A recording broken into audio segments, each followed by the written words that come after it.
আজকের মঙ্গল সমাচার লূক 7 অধ্যায়ের 31 থেকে 35 পদ পর্যন্ত।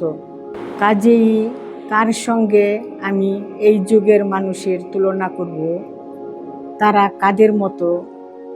তারা যেন হাটে বসে থাকা সেই বালকদেরই মতো, যাদের একদল আর একদলকে ডাক দিয়ে বলে, তোমাদের জন্যে আমরা বাঁশি বাজালাম, তবুও তোমরা নাচলে না, শোকের গানও গাইলাম, আর তবুও তোমরা কাঁদলে না। তার মানে দীক্ষাগুরু যখন এলেন, তিনি না খেলেন রুটি, না ছুলেন দ্রাক্ষারস, আর তোমরা কিনা বলছ ওকে একটা অপদূতে পেয়েছি।